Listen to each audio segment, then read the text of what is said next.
Bueno, buenas tardes a todos. Traigo los saludos, siempre se me olvidan, soy culpable, me acuerdo de mis faltas. Los saludos de la Asamblea de Renca y también de mi familia. Les invito a leer en Isaías capítulo 42. La vez pasada llegamos al versículo 3. Y ahora deberíamos seguir del 4 para adelante, pero igual vamos a hacer un repasito. Capítulo 42 del libro de Isaías, versículo 1. He aquí mi siervo, yo le sostendré, mi escogido, en quien mi alma tiene contentamiento. He puesto sobre él mi espíritu. Él dictará justicia a las naciones. No gritará, ni alzará su voz, ni la hará oír en las calles. No quebrará la caña cascada, ni apagará el pábilo que humea. De acuerdo con la verdad hará justicia. No se cansará ni desmayará hasta que establezca en la tierra justicia, y las islas esperarán sus enseñanzas. Así dice Jehová Dios, creador de los cielos y el que los despliega, el que extiende la tierra y sus productos, el que da aliento al pueblo, que mora sobre ella, y espíritu a los que por ella andan. Yo Jehová te he llamado en justicia y te sostendré por la mano. Te guardaré y te pondré por pacto al pueblo, por luz de las naciones, para que abras los ojos de los ciegos, para que saques de la cárcel a los presos y de casas de prisión a los que moran en tinieblas. Yo soy Jehová, ese es mi nombre, y a otro no daré mi gloria, ni mi alabanza a esculturas. He aquí se cumplieron las cosas primeras, y yo anuncio cosas nuevas antes que se produzcan, os las hago saber. Hasta ahí la lectura de la palabra del Señor. En el versículo 1 encontramos tres pares de verdades que estuvimos mirando la vez pasada. Lo único que no dijimos fue el inicio, cuando dice he aquí. Esta expresión he aquí es como llamando la atención. Miren, miren, miren, he aquí mi siervo. Es un entusiasmo del profeta al revelar lo que sigue.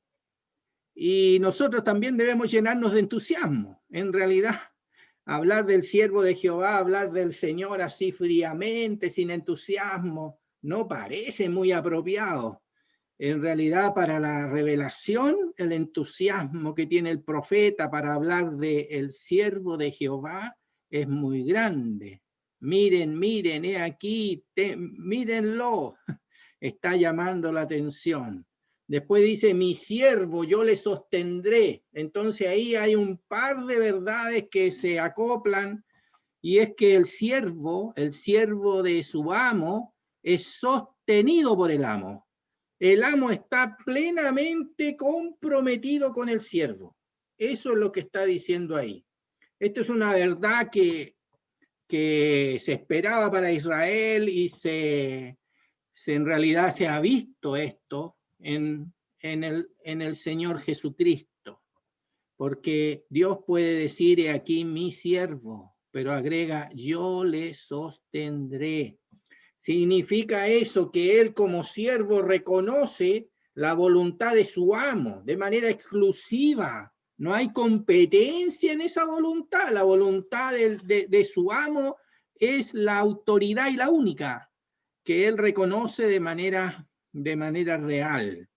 Todo lo demás, cuando él reconoce, por ejemplo, la voluntad de su padre, de su madre humana, digamos que, o mejor dicho, de María y de José, entonces esa voluntad es porque estaba dentro de la voluntad de Dios. No hay nada fuera de la voluntad de Dios que él reconozca. Por ejemplo, cuando le dice a María, le dice, mujer, aún no ha venido mi hora.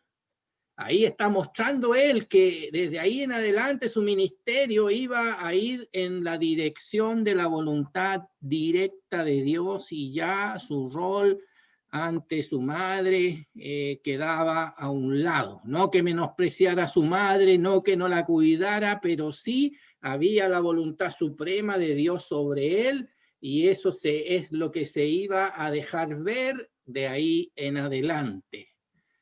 Y ciertamente lo que yo encuentro maravilloso de aquí es que se pueda decir mi siervo, mi siervo. Dios necesita un siervo. Convenía aquel por cuya causa son todas las cosas, que habiendo de llevar muchos hijos a la gloria, perfeccionase por aflicciones al autor de la salvación de ellos. Convenía a aquel por cuya causa son todas las cosas. Había alguien sobre el Cristo, sobre el Señor, que estaba con el Señor, que iba con el Señor, pero lo guiaba. Y había una causa que era de su padre, y el hijo estaba allí cual siervo, llevando adelante la voluntad de su padre. Y aquí dice, mi siervo. Podía haber dicho mi hijo, y estaría bien dicho. Pero aquí dice mi siervo, porque él va a cumplir un cometido, un rol en esa condición, en la condición de siervo. Mi siervo, y dice, yo le sostendré. Qué maravilloso ese amo, porque ese es un amo comprometido, es un amo que tiene un siervo, pero no lo deja botado, sino que está con él, lo sustentará, lo sostendrá, lo sustentará. Y durante todo ese camino, al final de los días del Señor, aquí dice el Padre, dice que no está solo, porque el Padre no lo ha dejado solo. El Padre estaba con él. Y bueno, después pasamos al 8 que dice, mi escogido en quien mi alma se contenta. Entonces él es escogido, y es escogido porque significa que para él eso es un agrado, para Dios es un agrado, y lo demuestra también con entusiasmo, porque dice, he aquí mi hijo amado, en él tengo complacencia. Dios deja oír su voz desde la magnífica gloria para señalar quién es su escogido, y lo hace públicamente y de esa manera porque en él haya contentamiento. Oiga, la salvación que nosotros disfrutamos es tremenda, es grande, es inmensa, porque el que la realizó contentaba a su Padre, contentaba a Dios. Él era el contentamiento de principio a fin. En la cruz de Cristo él contentó a Dios. Es cierto que porque él llevaba el pecado había una nota allí de rechazo, pero era el pecado, nunca a aquel que se ofreció para llevar el pecado del mundo. Entonces dice aquí, mi escogido en quien mi alma tiene contentamiento. Si nosotros viéramos un siervo del Señor hoy día en el tiempo presente al nivel humano, nosotros tenemos la misma doctrina, que se deja ver, y que en realidad cualquier siervo del Señor tiene que ser uno sostenido por el Señor, uno donde el Señor se ha comprometido.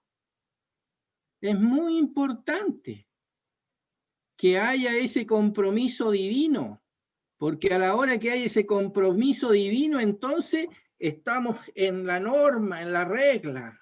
Oiga, en este sentido, todo creyente es un siervo de Dios, todo creyente, porque el Señor está comprometido con todo creyente. Pero de repente hay un llamado y un envío, de repente hay una cosa especial que el Señor hace, y también el Señor lo trata como su siervo de alguna manera, y el Señor se compromete con él. Se compromete. Nosotros vemos, por ejemplo, allá en el libro de Daniel, y vemos a Daniel. Y Daniel ahí estaba, y dice que el Señor lo puso en gracia con el siervo de Nabucodonosor. El Señor estaba con Daniel, el Señor estaba con su siervo, el Señor lo puso en gracia, el Señor lo sostenía, el Señor lo mantuvo, el Señor lo bendijo. En Daniel se ve el Señor de principio a fin.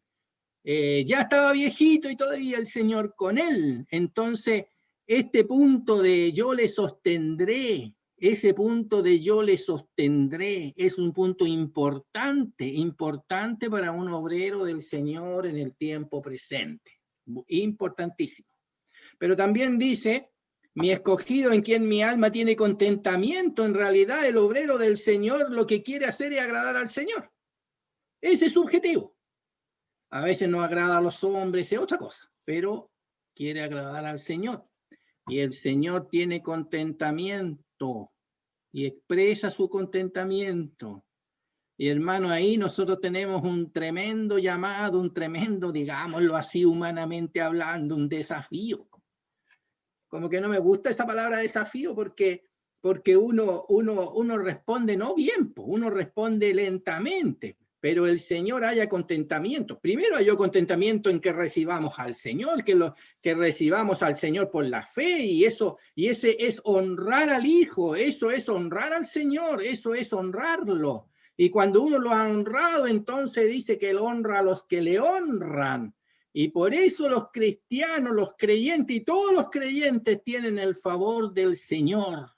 Pero también hay aquello que es en el camino cuando un creyente está procurando hacer la voluntad de Dios y está procurando hacer eso, entonces uno va hallando en el camino que Dios se agrada, que el Señor se agrada primero y que Dios se agrada. Entonces hay un contentamiento, nunca al nivel del que tuvo el Hijo. Este es mi Hijo en singular, y dijo, en quien tengo contentamiento. Entonces ese contentamiento hay algo que es absolutamente exclusivo, sin embargo es instructivo para nosotros, es pedagógico, que nosotros tenemos que andar en nuestro servicio al Señor para agradar al Señor.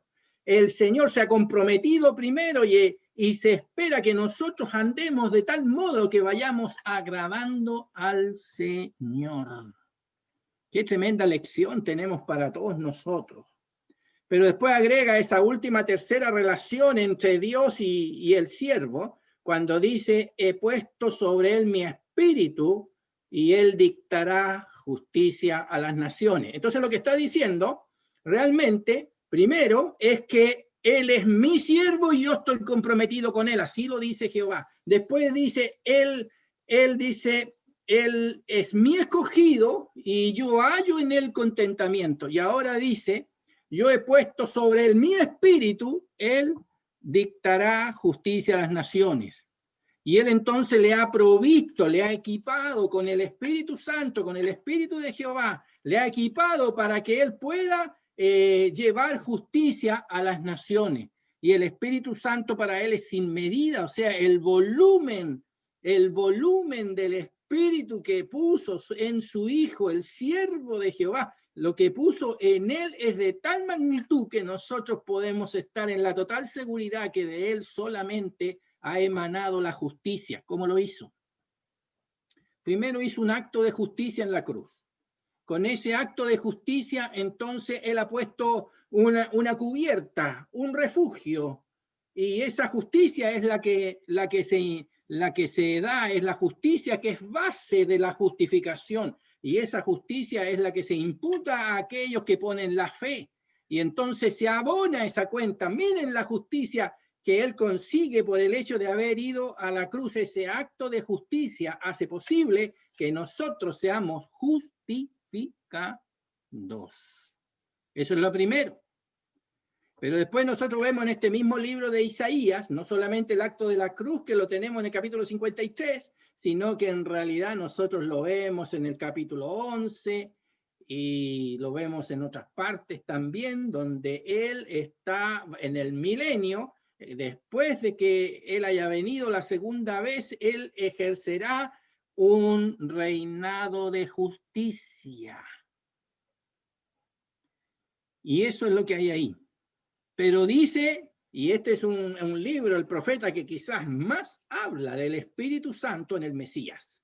Y el Espíritu Santo en el Mesías se ve aquí y se ve en otros capítulos, el 61, y hay varios más, digamos, donde el Espíritu Santo ejerce o llena o guía o lleva al Mesías, lleva adelante al Mesías en todo su reinado. En el capítulo 11 lo tenemos, el Espíritu de Jehová, espíritu de sabiduría y de inteligencia, espíritu de consejo y de poder, espíritu de temor de Dios y de temor y conocimiento de Dios, de temor de Jehová y conocimiento. 7 manifestaciones del espíritu que lo tenemos en el Señor, que se vio aquí cuando Él vino y que será la fuente que guiará su reinado milenario.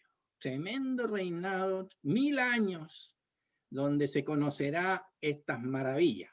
Pero aquí donde lo está diciendo, en el capítulo 42, está diciendo, he puesto sobre él mi espíritu. Él dictará justicia a las naciones. Se podría calcular cuántas veces dice mi acá.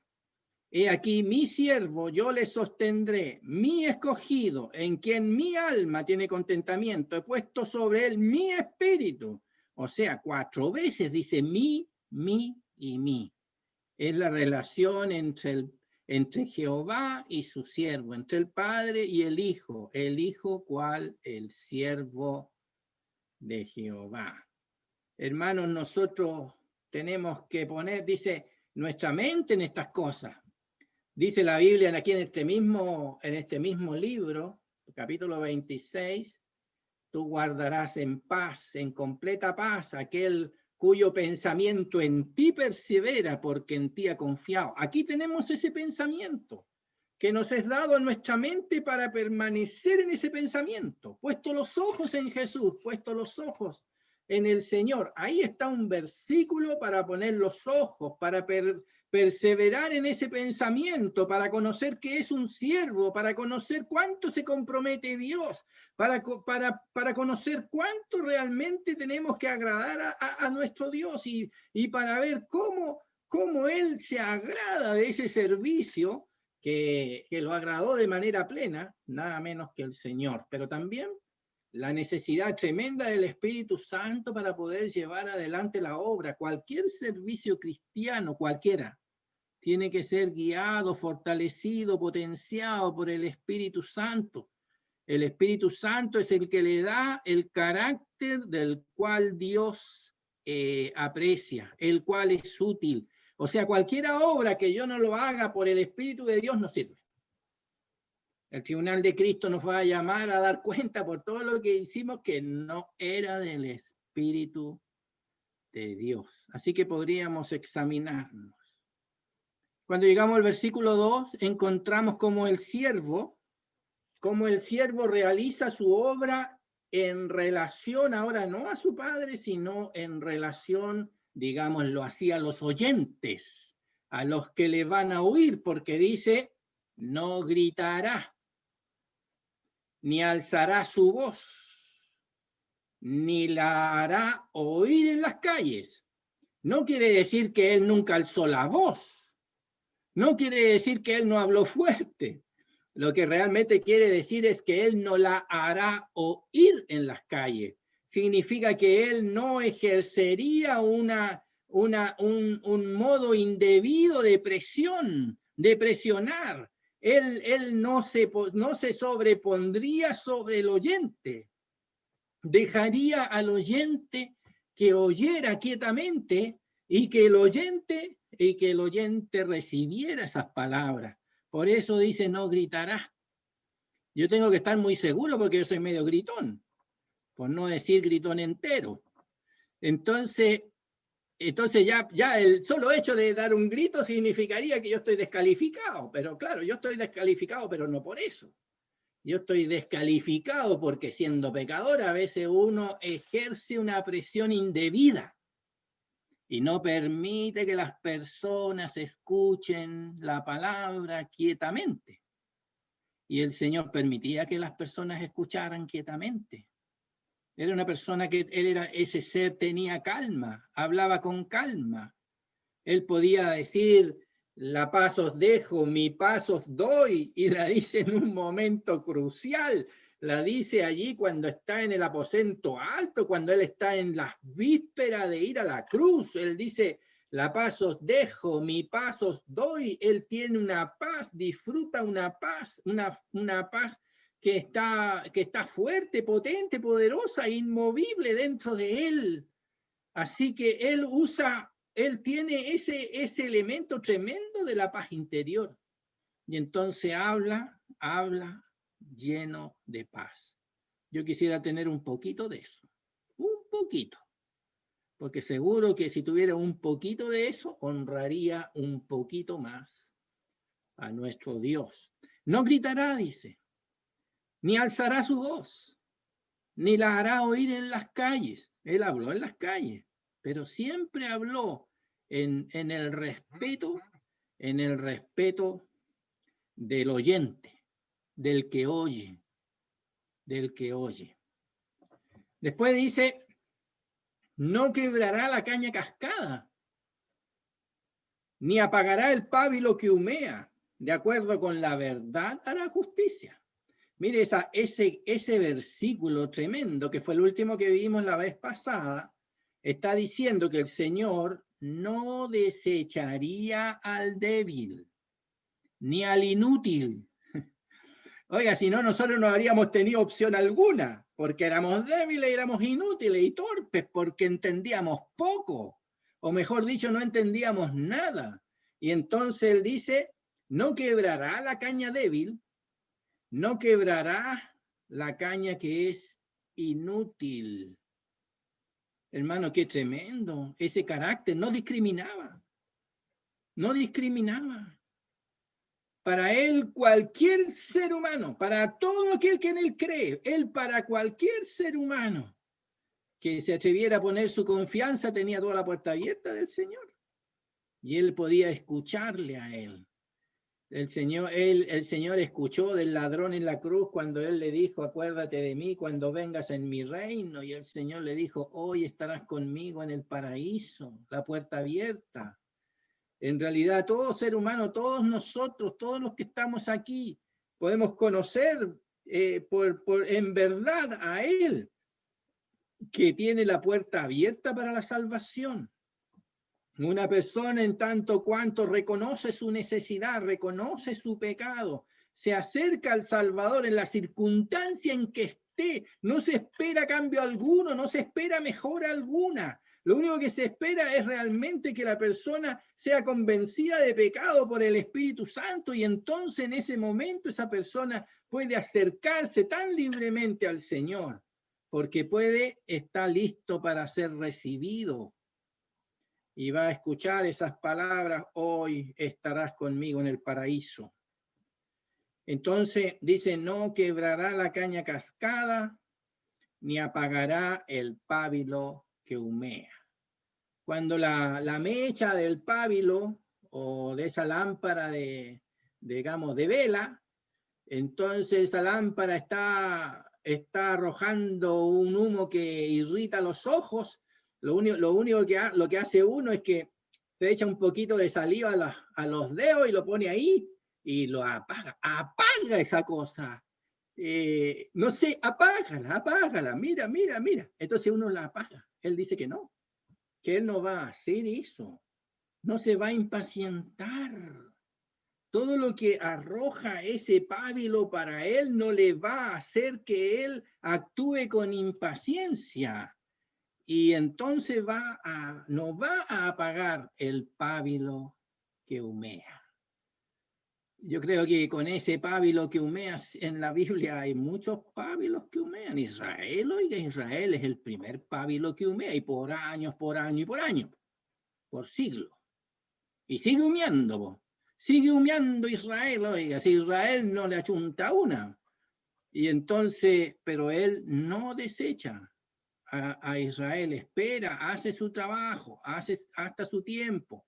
Y hay una obra incluso misteriosa, esa obra extraña, esa obra rara, esa obra incluso de juicio para con Israel, pero traerá el resultado de que habrá un remanente, un grupo de personas que se van a aprovechar de la disciplina y del juicio para poder volverse a Dios, para que se quite ese endurecimiento. Yo no sé qué estará haciendo Dios contigo. Yo no sé en qué circunstancias tú te hallas, pero si en esta hora tú estás viendo que parece que las cosas están difíciles, están duras, entonces te decimos que Él no apaga el pábilo que humea. Él no desecha la caña que está quebrada. Él no desecha la caña quebrada, y Él no apaga el pábilo que humea.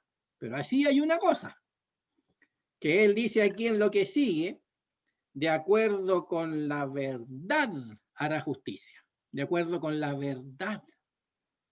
Mira, hay que ver el capítulo 1, versículo 18, un capítulo y un versículo muy importante que dice: venid luego, dice Jehová, y estemos a cuenta, aunque vuestros pecados sean como la grana, como la nieve serán emblanquecidos, aunque sean rojos como el carmesí, vendrán a ser como blanca lana. Entonces él dice: venid luego, dice Jehová, y entremos a cuentas. En otras palabras, pongamos los argumentos, ponga los argumentos encima de la mesa. Y entonces dice: si el resultado de los argumentos es que vuestros pecados son como la grana, o sea, son tan graves como algo fuerte, como la nieve serán emblanquecidos. Él va a limpiar el corazón y los pecados de todos los seres humanos por medio de la verdad. Si vuestros pecados fueren así de horrible, de horroroso, como la grana, si la comprensión, esta es el resultado de la discusión, entonces él dice aquí: como la nieve serán emblanquecidos. Y si fueren, dice, rojos como el carmesí, dice, vendrán a ser como blanca lana. Si fuere así de grave, o como un matiz, una forma, pero igual de grave, igual de culpable, entonces dice, vendrán a ser como la nieve, vendrán a ser como la blanca lana. Es por medio de la verdad. Es por medio de la verdad que Él haría justicia. No por medio de desechar o no desechar, no sería arbitrario. Él no actuaría con arbitrariedad, actuaría calmo, pero lo que se haría es una búsqueda de la verdad. Dios lo hace así. Yo no sé si tú eres salvo o no, pero sí te puedo decir que toda persona salva es porque ha venido a la verdad. Es porque se ha puesto a la luz de la verdad, se ha puesto bajo esa verdad y ha llegado a descubrir lo que de otra manera no habría descubierto jamás. Ha llegado a descubrir que es pecador y que necesita salvación por gracia. Y cuando uno descubre que es pecador y acepta que es pecador, entonces tiene la promesa maravillosa cuando dice: vendrán a ser como la nieve serán emblanquecidos. Vendrán a ser como blanca lana, una promesa, cuando la verdad ha entrado a la mente y al corazón. Creo que hasta ahí llegamos la vez pasada. Ahora viene el versículo 4, y el versículo 4 dice: no se cansará, ni desmayará, hasta que establezca en la tierra justicia, y las islas esperarán su enseñanza. Esta es una cosa tremenda, porque el propósito de Dios para nosotros, la encomienda que Dios le dio a su Hijo, comenzó, llegó hasta el final de su ministerio, fue a la cruz, llegó hasta el final de la cruz, cuando dijo: consumado es. Cuando está en medio de todos sus dolores y en medio de todas sus angustias, Le quedaban algunas cosas por hacer y las hizo. Le dijo a su madre, le dijo, he ahí tu hijo. Le dijo a su discípulo, he ahí tu madre. Dijo, para que se cumpla la escritura, tengo sed. Y dijo finalmente, consumado es, porque todo lo que tenía que hacer lo hizo. Todo lo que tenía que terminar lo terminó. El ministerio quedó totalmente cumplido, su objetivo, su obra quedó totalmente cumplida. Y ahora hay salvación cumplida, porque él no se cansó ni desmayó. Yo no sé cuántas veces me he cansado, no sé cuántas veces me he desmayado, pero sé que él no se cansó y que él no desmayó, que él no desmayó, que llegó hasta el final. Y dice, hasta que establezca en la tierra justicia. O sea, no solamente llegó a la cruz y cumplió la cruz, sino que al tercer día resucitó, cumplió lo que tenía que cumplir en esos días, después fue al cielo, allá está, y está esperando el día cuando ha de venir. Y entonces él con toda paciencia está ya intercediendo por los suyos, está ya cumpliendo su rol hasta el día cuando el Señor primero venga a buscar a los suyos y después venga a establecer su reino milenario. Y entonces dice ahí que establecerá en la tierra justicia. Establecerá en la tierra justicia. Y fíjese que los que, después de los juicios del Apocalipsis, capítulo, hasta el capítulo 19, del 6 al 19, vendrá el capítulo 20, donde entra ese reino de justicia, ese reino milenario, y entonces nosotros sabemos que ahí en la tierra será establecida justicia. Y después dice aquí, y las islas esperarán en él. Las islas es como una figura de lo más lejano del continente, lo que se sale del continente, lo que va a tierras lejanas. O sea que la justicia será recibida, y será no solamente recibida por gracia, sino que será practicada hasta lo último de la tierra. Las islas. Las islas esperarán en él significa que es una obra divina el establecer justicia hasta el final de la tierra. No es un producto meramente humano, aunque el hombre le es dado practicar la justicia, pero será en esperanza del Señor. Maravilla de maravilla, ese reino milenario es el reino que nosotros estamos esperando para este mundo, se lo deseamos de todo corazón, le deseamos a este mundo más que cualquier felicitación, le deseamos a este mundo que llegue ese reino milenario, porque en ese reino milenario el Señor establecerá la justicia en la tierra y las islas esperarán en él. Eso. Ahora yo te pregunto, estimado hermano, estimado amigo, ¿tú estás cansado? Eres creyente, pero ¿estás cansado o estás desmayado? ¿Estás deprimido? ¿Estás de baja? Miren, en el 40, un poquito antes nomás, al final del capítulo 40, uno lee así.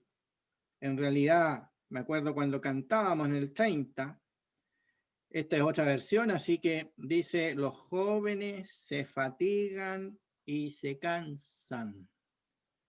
Estos son los muchachos, estos son los niños. Dice, los jóvenes se fatigan y se cansan.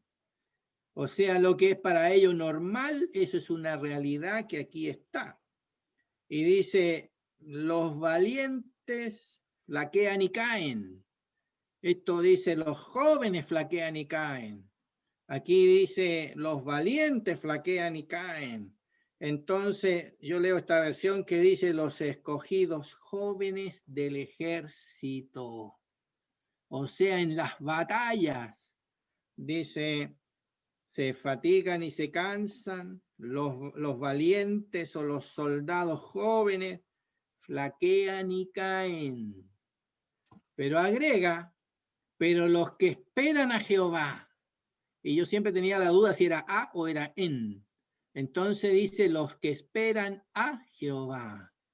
Y yo creo que este capítulo está hablando de la segunda venida de Cristo a la tierra, la segunda venida del Señor a la tierra. Así que me consuelo que ellos, esperando a Jehová, Ay, bendito. tendrán nuevas fuerzas. Dice, levantarán vuelo como las águilas, correrán y no se cansarán, caminarán y no se fatigarán. Fíjese que un versículo antes de este dice,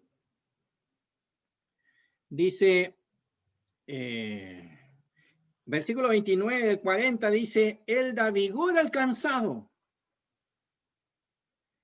acrecienta las energías del que no tiene ninguna.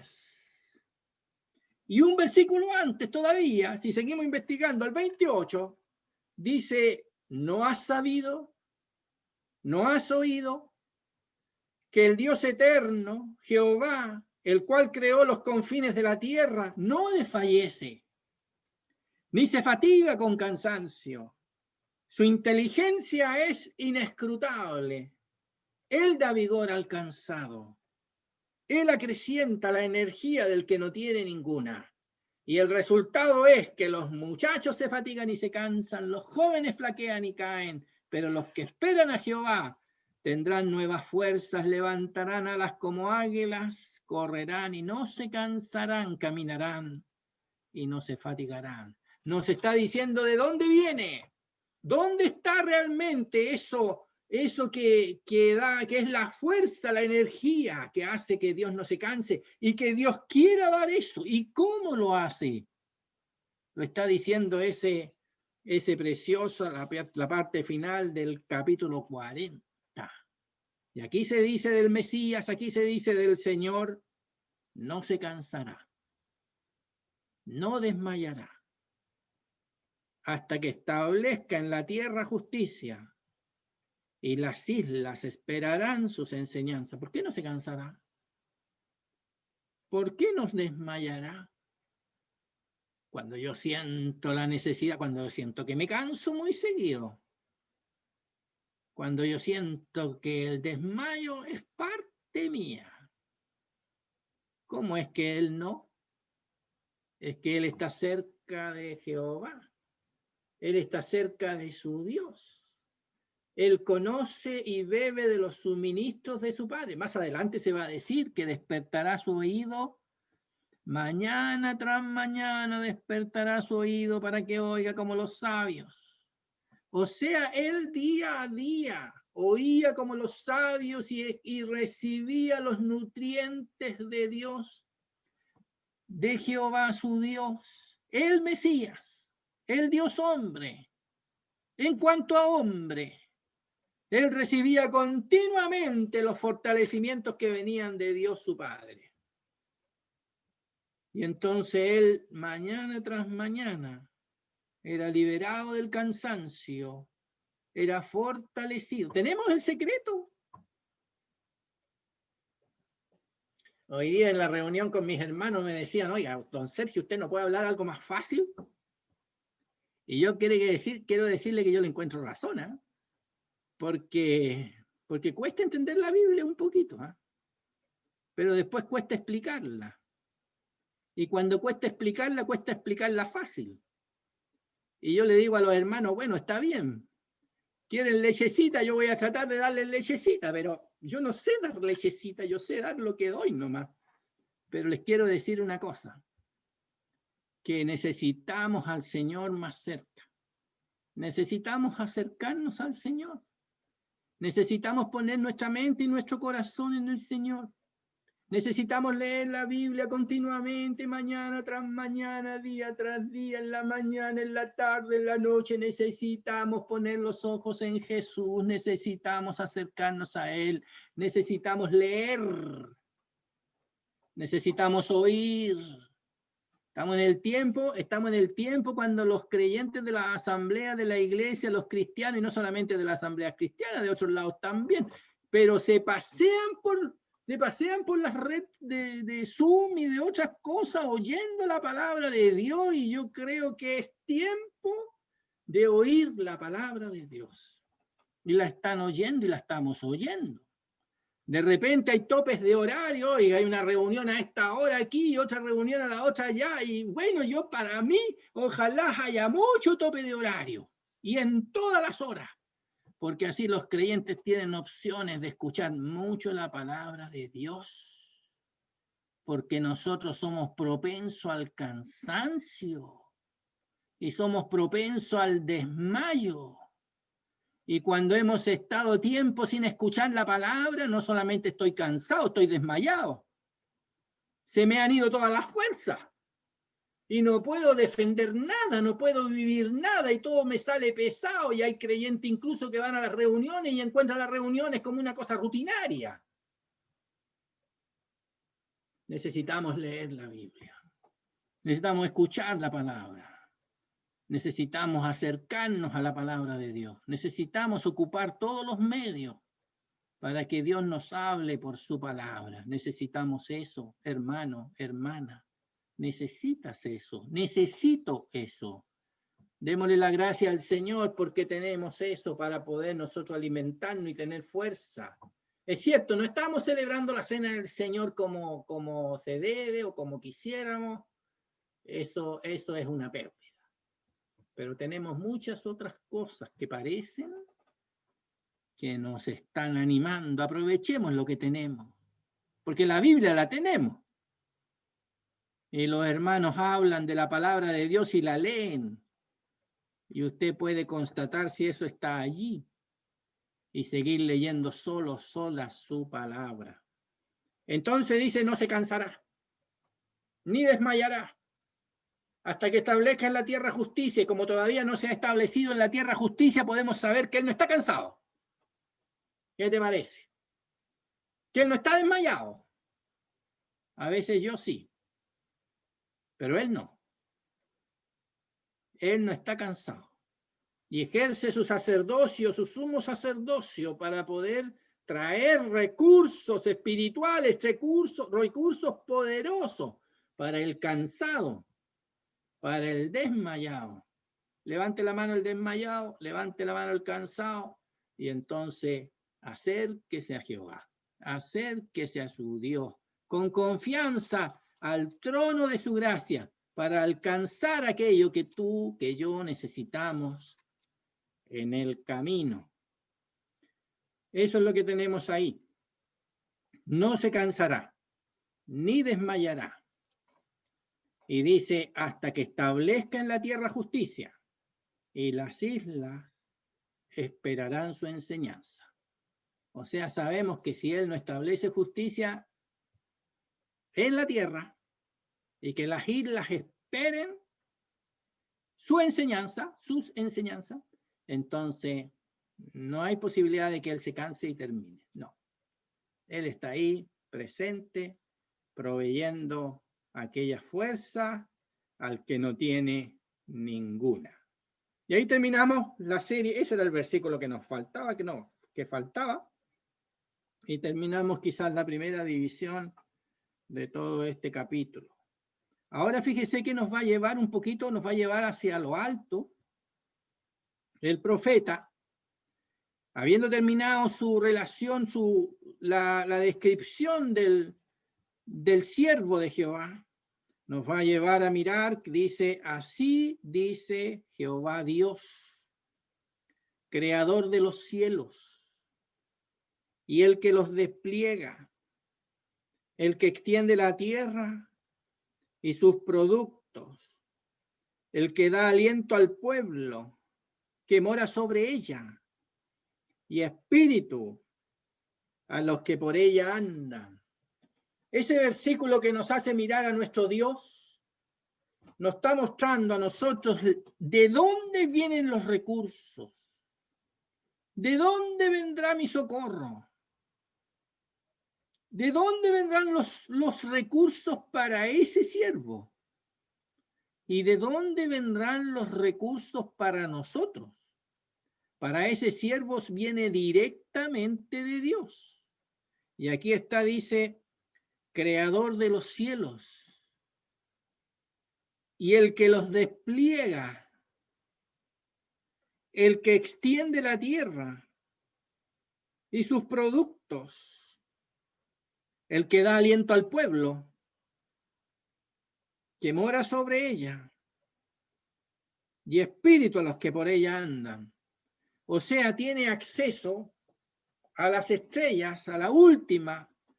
Oiga, este capítulo 40, a propósito, que ni siquiera lo hemos enseñado, pero alguna vez yo recuerdo haberlo tomado en alguna parte, me acuerdo en Valdivia en realidad, y es cosa de mirar un poquito cómo este Dios tremendo se revela en el capítulo 40. Miremos el versículo 12 del 40. ¿Quién midió las aguas con el hueco de su mano? O sea, como que tomó las aguas, los océanos, como si fuera un puñado de ¿qué? De harina, algo así. Un puño. ¿Quién hizo eso? Pero las aguas del mar, los océanos completos, con todas las aguas existentes, con las toneladas, y volúmenes. ¿Quién hizo eso como en un puño? Como que la hubiera sacado así, la hubiera derramado. Mira, aquí voy a echar un poquito de agüita, aquí otro poquito de agüita, y cada vez que echaba un poquito de agüita y ese poquito de agüita aparecía un océano. ¿Quién hizo eso? Nuestro Dios, hermano. Entonces, puesto los ojos en Jesús, sucede que el Señor dijo, creéis en Dios, creed también en mí. Pero también se puede leer eso, creed en Dios, creed en mí. Creed en este Dios infinito, tremendo, creador, absolutamente poderoso, absolutamente infinito, absolutamente grande, absolutamente inescrutable. Pon allí tus ojos. ¿Para qué te vas a entretener en cosas pequeñas? Pon tus ojos en ese Dios grande, tremendo, maravilloso, poderoso, potente, supremo, soberano. Dice, ¿y quién midió las aguas con el hueco de su mano? Y abarcó, dice, los cielos con su palmo. O sea, ya no solamente los mares, ya con los mares deberíamos haber quedado sorprendidos cuando menos. Pero ahora dice, ¿quién abarcó los cielos con su palmo? Quiere decir que entre dedo y dedo, entre la palma, no sé cuál dedo con qué dedo, pero da lo mismo. Cuando uno pone ahí, abre el dedo, los dedos y pone ahí la distancia más larga que los dedos pueden abarcar. ¿Quién con eso, dice? ¿Quién con eso abarcó los cielos? Oiga, yo sé que he hablado mucho, muy rápido, pero quiero decirle una cosa, yo no toco guitarra porque tengo una mano muy chica. O sea, ni siquiera tengo manos para tocar guitarra, oiga, hermano, hermana. Ni siquiera para tocar guitarra, oiga, si yo le he intentado tocar guitarra, sí la he intentado. Pero yo pongo la mano ahí nomás entre las cuerdas y no llego a ni una parte. Sí quiero decirle eso para decir que ese problema no lo tiene Dios. Con la palma de su mano recorre el cielo completo. Maravilla y maravilla, pues. Maravilloso. Así que él puede saber exactamente lo que hay en la última estrella de todas las galaxias juntas de este universo. Puede saber hasta dónde está, no hay ninguna que le quede lejos. No hay ni una sola estrella que le quede lejos. No hay ni una estrellita que esté perdida. Todo el universo está ahí, en la palma de su mano, al frente de eso. Y eso nos lo está diciendo a nosotros. Y nos lo está diciendo a nosotros para que nosotros nos humillemos y nos despreciemos a nosotros mismos. Nos está diciendo a nosotros para que nosotros sepamos quién es nuestro Dios. ¿Quién es nuestro Dios? ¿Quién es mi Dios? ¿Quién es tu Dios? Y después dice, y en 1/3 de medida juntó el polvo de la tierra, ahora volvió, pero ahora a la tierra.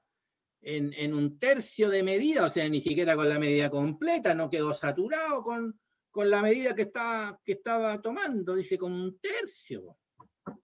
El polvo de la tierra.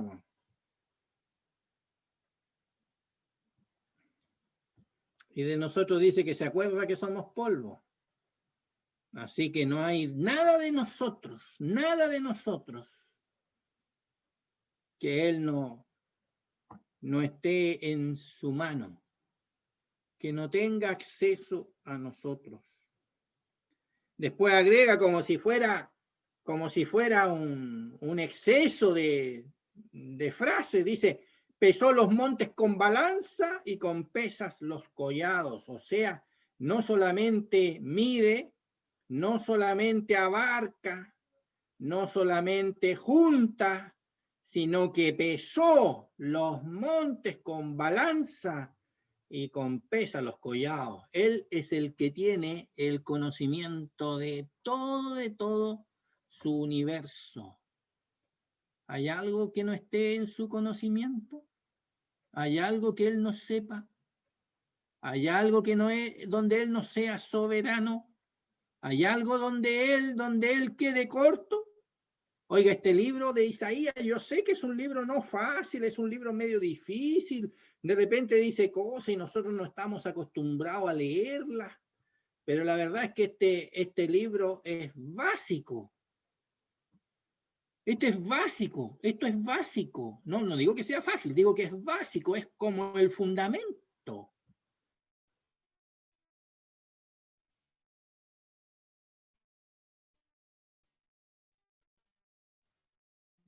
Como aquello que uno no debería usar, ni de descubrir, no debería ser un libro que me llame la atención.